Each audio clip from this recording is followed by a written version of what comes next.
I'm Aaron Porras, and thanks for joining us from our studios in Israel.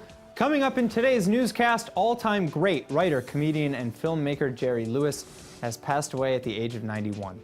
Palestinian Authority President Abbas says, what's the point ahead of U.S.-led peace talks?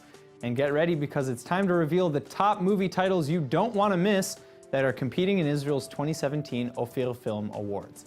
Stay tuned for the latest news in Israel.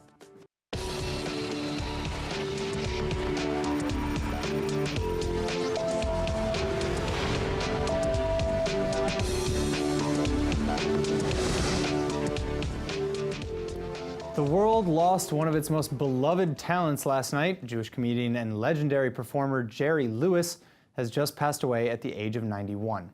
In a career that spanned 5 decades, Jerry Lewis redefined the comedy world, starring in over 45 films, including hit classics like The Nutty Professor, The Ladies' Man, and The Bellboy. Born in 1926 as Joseph Levitch, Lewis' career took off after he paired up with Dean Martin, landing them their first appearances on TV and then in Hollywood films. Though Lewis remained a household name for years, he laid low in Hollywood for a while before winning massive acclaim, starring opposite Robert De Niro in Martin Scorsese's The King of Comedy, playing a comedic megastar icon who, maybe not so coincidentally, also happened to be named Jerry. Lewis was also famous for his nonprofit work, raising over $2 billion as the host of the Labor Day Telethon for muscular dystrophy. Lewis was in Tel Aviv years ago for a film festival held in his honor, produced by the Steven Spielberg Jewish Film Archives. Celebrities and fans all over the world are grieving the passing of this comedy legend, remembering this as the day the clown died. President Trump is about to send a new United States envoy across the Middle East in hopes of renewing peace talks between Israel and the Palestinians, but unfortunately, the latest White House shakeups are already making this an uphill battle. Palestinian President Mahmoud Abbas has just met with Israeli lawmakers and revealed publicly that the latest chaos in the White House has derailed most hopes for any peace talks. The problem, according to Abbas, is that apparently Trump's team continued to say one thing to the Palestinians and another thing to Israel. As always, one of the biggest points of conflict is Israel's construction of settlements in disputed areas of the West Bank, where Palestinians hope to build a future independent state. President Abbas is now saying that the Trump administration takes an anti-settlement policy with him, but when talking with Israel, refuses to condemn the buildings of settlements. In a meeting with Israeli Knesset member and Meretz party head Zehava Galon, Abbas has claimed he's met with various envoys from Trump's White House at least 20 times this past year, and every time his request to Team Trump has fallen on deaf ears. Now, with Trump's first major push for Israeli-Palestinian peace coming up very soon, Abbas is doubtful any progress can be made at all, especially in the wake of some very tough weeks in the White House. Quote, "I don't understand how they are going to conduct themselves with us," said Abbas of the White House, given that within their own nation the administration is in chaos, end quote. Abbas is likely referring to the recent blowback from President Trump's controversial handling of the deaths in Charlottesville, Virginia, as well as the revolving door of his own White House, which lost Trump's chief strategist Steve Bannon only a few days ago. Many were hoping this latest American envoy would jumpstart peace talks, which have been stalled since 2014, but we'll have to wait and see just how effective Trump's team is really going to be. Well, in the same meeting where the Palestinian Authority president called out the White House for its chaotic administration, President Abbas has doubled down on his own threats to keep cutting aid to the humanitarian crisis in Gaza. But now he's saying that if Hamas doesn't give control back to Abbas's Fatah party, he has no problem reducing all financial aid down to zero. Israeli Knesset member and Meretz party head Zehava Galon confronted Abbas, urging him to seek a different way to reconcile the spat with Hamas without punishing the innocent people of Gaza. The Palestinian president responded by warning that he had no problem cutting every last drop of aid in order to bend Hamas to his will. Hamas, of course, wrested control of the Gaza Strip away from Abbas's government nearly a decade ago, and conditions have been deteriorating there ever since. In his latest effort to force Hamas into a unity deal, Abbas cut funding to Gaza power generators earlier this year, plunging Gaza into an energy crisis during a summer of record-high heat. The international community condemned the move, especially after the United Nations published a report revealing the Palestinian Authority had also cut medical aid to Gazans who needed procedures outside the Gaza Strip. Abbas has been under immense pressure to reconcile with Hamas, since Gaza would be required for the final borders of any potential Palestinian state. But by politicizing things like medical care and electricity, the Palestinian president is clearly demonstrating that he's willing to worsen the humanitarian crisis for his own political gains first. Now President Abbas is saying he's willing to cut all funding to Gaza completely if Hamas continues to resist his demands. This is a very dangerous game to play, one that leaves the innocent citizens of Gaza caught in the middle. As if having little faith in peace talks and threatening the citizens of Gaza wasn't enough, a newly published 2,000-page report by the Jerusalem District Court is accusing the Palestinian Authority, led by President Abbas, of using extreme torture against suspected Israeli collaborators, political dissidents, and more.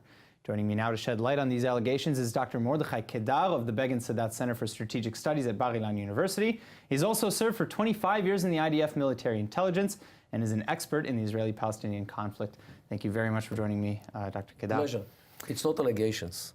It's the verdict of a judge who listened to dozens of testimonies. So it's not allegations. This is the reality, which received the seal of approval of an Israeli District Court of Jerusalem. And this is something different. So, okay, so then to begin, what does the court's findings say about this? What are the conclusions of the report, and what are the implications of that on Israel? Well, as a matter of fact, most of the testimonies were about the era of Arafat until 2002. However, it shows the methods of torture which the Palestinian Authority used in order to coerce everybody whom they didn't like in the Palestinian Authority. Even people who were collaborating with Israel by all kinds of selling lands or so forth, they actually tortured them, some of them to death. They were torturing their sisters in front of their eyes. They were hanging them with their feet up. They were sticking all kinds of objects into their bodies. And these methods, which the Palestinian Authority was using against the detainees, without any trial, without any jurisdiction, without any permission, this is how the PA actually is acting, not for Israel, but for itself, in order to endure the government of these corrupt people who are now turn out that they are also cruel, who couldn't care less about their own people, which reminds us like Assad, who couldn't care less about his people, Gaddafi. And actually the PA turns to be something like another Arab failing state with the same characteristics of how they deal with their own citizens, illegitimate as the other Arab countries were. So because this is not the first time we've heard about this, even in recent months too. I mean, we've heard of Abbas having jailed political dissidents and journalists who disagreed with the Fatah party. But so how does this reflect, how do we take the PA as a legitimate faction, as a legitimate government body? Well, the Palestinians do not view them as legitimate. Israel needs some bad guy who will do the job for Israel, will cooperate on the security with Israel, so let them do whatever they like to their own people. This is immoral before it is illegal. And actually, the only newspaper in Israel which picked it is Makor Rishon. Is the only newspaper that picked up the story? I didn't see it in any other newspaper of the left or the mainstream media like Yediot Achronot or Ma'ariv. I didn't. Maybe it was.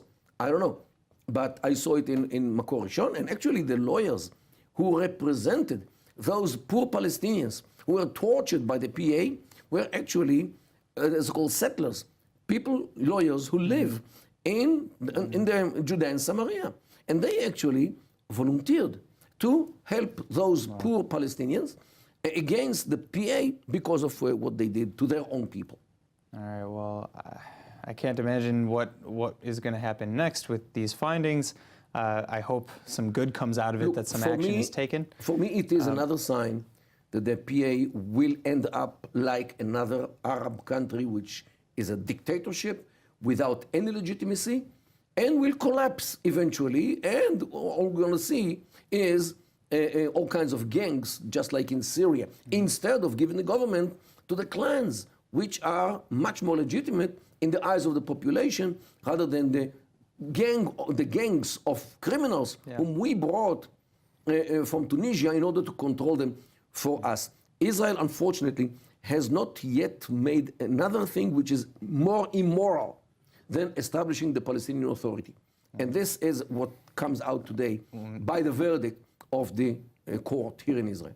Well, unfortunately, that's all the time we have to discuss this, but thank you so much for coming in, Dr. Kadal, and I guess we'll have to wait and see what happens. All right, now there has been a surprising turn of events in the ongoing conflict in Syria, and now Egypt has just emerged as a new figure trying to de-escalate the crisis. With us is ILTV's Brett Allen Smith. Brett, what exactly are we seeing over in Syria now? Thanks, Aaron. Well, we've been following the latest tug-of-war in Syria with trying to set up the safe zones in the region. Now, back in May, Russia, Turkey, and Iran were consulting with the U.S. on setting up these ceasefire areas to help the Syrian people caught up in the war. And Israel's also involved in setting up safe zones along the southern Syrian border with Israel, while, of course, also trying to block Iran from gaining any foothold in the destabilized areas. But we've just learned that Egypt, and this is the first time ever, has now overseen the negotiations and signature of ceasefire deals between President Assad's army and the Syrian rebels. Now, that is huge because it means Egypt has officially been cleared by both the Saudis and Russia to enter into this conflict.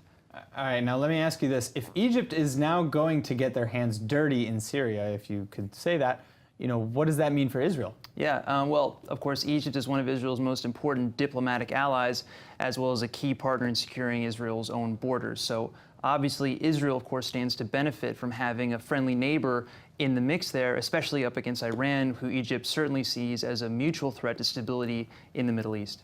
All right, wow. Well, let's go ahead and check out the report then. Egypt has just emerged as a new and major player in the Syrian conflict, negotiating and signing key ceasefire deals between Syrian President Assad's army and the warring rebel forces. Loyalties in the region have been constantly tested over the last few years of the Syrian civil war, a crisis involving Russia, the U.S., Israel, Iran, Jordan, and Turkey. Egypt's relationship to Syria has been complicated over the years. Former President Mohamed Morsi cut all ties with Syria prior to 2013, relations which current President Abdel Fattah al-Sisi has since been trying to fix. The Egyptian president has vocally supported Assad, even amidst reports of the Syrian president horrifically gassing his own people, because the fall of Assad could mean violent instability in the region. At least in that sense, Israel and Egypt have a lot in common. Israel faces a possible Iranian threat right on its own border if Iran continues to trickle into war-torn Syria. And with a new Iranian missile factory just months away from completion right inside Syria, this is a threat that seems more possible than ever. So Egypt's involvement here could be a critical ally for Israel, who understands the threat to Israel's security. But with even more interest in Syria than ever before, it's still very unclear when this conflict will ever be resolved or who will be left standing when it does. All right, so everyone's always on the hunt for the coolest, hardest escape rooms out there, and it looks like you may need to join the Israeli army if you want to try it. The IDF has designed their own custom army-style escape rooms to help train the newest generation of soldiers, and I'm not gonna lie, they sound awesome. The Air Force has been using an escape room for a little while already, but now the Homefront Command Unit has just revealed their own amazing version. Hoping to train soldiers with some alternative hands-on tools outside the classroom, these special military escape rooms blend simulated field environments with all the creative problem-solving puzzles you'll find in consumer escape rooms. This Homefront Command escape room simulates a collapsed building and tasks soldiers with rescuing 4 different people trapped in 4 different rooms inside the rubble. The clues are cleverly hidden around the fake wreckage, mirroring how it could really happen in an actual rescue operation. For example, soldiers can open up locks on garbage cans by identifying bricks with matching colors, revealing a barking dog that belongs to one of the 4 trapped civilians. The dog can then be used to track and correctly identify the civilian, who it turns out is an elderly deaf woman. IDF Lieutenant Inbar Levy built the room with a team of soldiers designed to test and train the next generation of Army intelligence gathering. And as you'd expect, they didn't make it easy. With a deadline of an hour to solve the room, so far the fastest record is 43 minutes. Israel's Ministry of Labor and Social Services has just pledged over 15 million shekels to help bring Arab citizens of Israel into the competitive and exclusive high-tech industry. With us to explain it is ILTV's Brett Allen Smith. So Brett, 15 million shekels is of course a lot of money. Why is the government putting so much into this? Thanks, Aaron. Well, the Ministry of Labor and Social Services are responding to what they see as some pretty major gaps between the Jewish citizens of Israel and the Arab citizens of Israel. Now, let's take something, for example, like the world of high tech, which of course is quite competitive here in Israel and of course all over the world. Now, this doesn't go for every Israeli, of course, but for many, they might have gotten their first training for a high-tech job as early as their army days, which already places them well ahead of the competition when they release. And they're already prepped for college and other sorts of classes. So, of course, Arab Israeli citizens usually don't go to the army, which means they don't usually get some of the same skills and networking that comes from serving in the IDF. So you could almost look at this like, a new program by the ministry as a sort of attempt to maybe level the playing field. Sure, yeah, absolutely. This is government money that's going to be used to give advanced training to Arab Israelis and provide a 5-year program that goes all the way to work placement, which could, of course, be really life-changing, as you'll check out in the report. Incredible. Labor and Social Services Minister Chaim Katz has pledged 15 million shekels, or nearly $4 million, to help over 1,500 Arab Israelis find jobs in Israel's high-tech sector. This could be a big win-win for all parties involved. Though the high-tech sector is booming in Israel, jobs require considerable training, leaving companies understaffed and overworked. But those who stand to benefit the most from this investment is hopefully Israel's own Arab citizens, who have often felt detached or even discriminated from Israeli society. But now the ministry is hoping to, quote, narrow the gaps in Israeli society, end quote, calling upon Israeli businesses to do the same and create a 5-year-long specialized training program to make Arab Israelis ready for the workplace. This program even places a special emphasis on integrating Arab women, adding professional development courses to help them advance even further into the high-tech sector. In the ministry's announcement of the program, they called direct attention to the challenges faced by many Arabs in Israel struggling to keep up with Israeli society, even those with university degrees. There are many academics from the Arab sector who have completed their studies in this field and find it difficult to find work in the high-tech industry due to a variety of barriers, says the statement. Hopefully all parties involved will see success from programs like these, giving the government the green light to repeat them for years to come. For many artists and designers, the use of pop icons and pop imagery is a time-honored tradition. Andy Warhol, for example, helped create the pop art movement with the use of images of actress Marilyn Monroe and, of course, cans of Campbell's soup. But what would the Israeli equivalent of that be? Joining me in the studio now to tell us more about the upcoming exhibition inspired by Israeli pop icon Zvika Pick is curator Dr. Guy Molag. Dr. Guy, thank you very much for coming in. Thank you for having me. So my first question is, who is Zvika Pick, for all the people who don't know? Zvika Pick is basically Israel's first pop icon. He started out in the 70s when he played Claude in the musical Hair in the Israeli version, and has been working ever since 1970, non-stop, reinventing himself and influencing many of Israel creators in all fields of art and all fields of art. Makes sense. So, okay, so why did you choose him, though, or rather, how was he chosen? Because I'm not going to say that you chose him, but how was he chosen as the subject for this exhibition? We were looking for people who made a difference in Israeli culture and who are interesting personally. His persona is so flamboyant. His ambiguous sexuality was such a change from whatever happened here in Israel in the 70s, and he still manages to be actual. I imagine that ambiguity and kind of all those different sides of Zvika kind of make for a really great for an artist to base anything off of. It's probably a really excellent place to start from. So, moving on to the exhibition itself, what can visitors expect to see there? How many artists are we talking? You know, what kind of work? The exhibition will be made of 2 parts. The first part is historical items from his collection, like all his concert clothes, gold records, memorabilia, etc.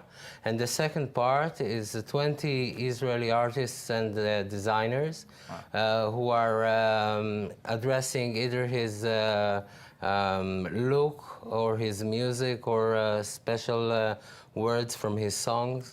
Interesting. So now, are these, when you say designers, are these fashion designers? From or, all fields of furniture, design. all types of design. All types of design, Incredible. exactly. Okay, so what, I guess my final question, because unfortunately we're running out of time, but where and when is this exhibition being held? It opens on September 11th at 7 o'clock with the help of the Pnai Plus magazine in Holon. And all around Holon, 4 other exhibitions are opening the same day. We invite everyone to come. Yeah, it's going to be open for 3 months. Oh, I can't wait. I absolutely would love to come and see that. Thank you. So now you said a few other exhibitions are going to be there. You just want to name those real quick? Or I will name one more, The Dreamweaver by Yaron Minikovsky, who is one of Israel's leading haute couture designers. Wow. All right, well, I can't wait to come and see this. I think the idea is amazing, and I'm sure it's going to be an incredible show. Thank you for coming in. Thank you. All right, now, well, roll out the red carpet because Israel has just announced this year's Ophir Award nominations, the equivalent of Israel's Oscars. Now, TV's Emmanuel Kadosh has more on the story. So, Emmanuel, why are these awards such a big deal here? Well, this isn't just any award, like normal award show. The winner of the Ophir will go on to be Israel's official foreign entry for the actual Academy Awards in Hollywood next year. Plus, over the last 10 years, 4 Israeli films that won the Ophir Awards went on to be Oscar nominated. Well, and those are pretty good odds, too, because as I understand it, only 10 Israeli films have ever received Oscar nominations. So let's get into it, though. Now that we know the stakes, tell me about the biggest Israeli films of this year. So first we have In Between, the breakout film from female Arab-Israeli director Mai Salun Hamoud. The story follows 3 young Arab-Israeli women trying to rationalize their conservative and religious traditions within the modern, secular Israeli social culture of Tel Aviv. The film is shot almost entirely in Arabic and received 12 of this year's nominations. That movie sounds a bit risque for a film that took 12 nominations. And you were right about that. The film attacks and breaks major taboos in both Israeli, Jewish, and Arab circles. In fact, the mayor of the Arab-Israeli village of Al-Fam publicly and loudly condemned the film. What other films are we looking at here? There's Foxtrot by Israeli director Samuel Maoz, Longing by Savi Gabzion, which also received 13 nominations, by the way. And then finally, there's Scaffolding from director Matan Yair and Doubtful by director Eliran Elia, and many more that I just don't have time to name. Yeah, and they all sound very amazing. I mean, I know some of those names. I know that many of them have already been award winners, too, in the past, like Samuel Maoz, who you named, who won the Venice Film Festival in 2009 with his film Lebanon. Exactly. So there's a lot to look forward to, and of course, not just in the earlier mentioned genres. There will be awards for documentaries, contributions to the arts, and of course, acting. All right, so how about you answer the final burning question that I have, which is when and where can we see these films? Well, some have already been in theaters, some are coming out soon, and some have just been released for the private viewing by the Ophir Awards Committee, and they'll be released later in the year. So basically, just keep a watchful eye on the local theater listings. All right, then. Thank you, Emmanuel Kadosh. Thanks.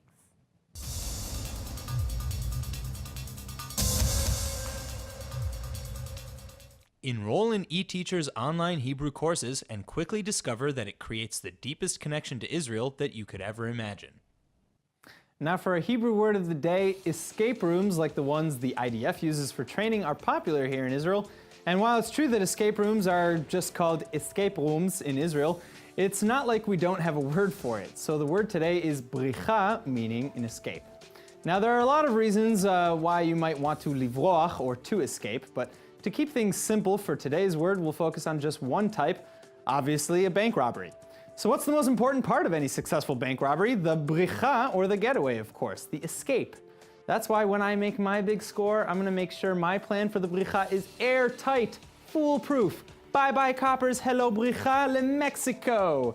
And if anyone out there wants to join me, I'll be the guy sipping margaritas under the palm trees. See you there.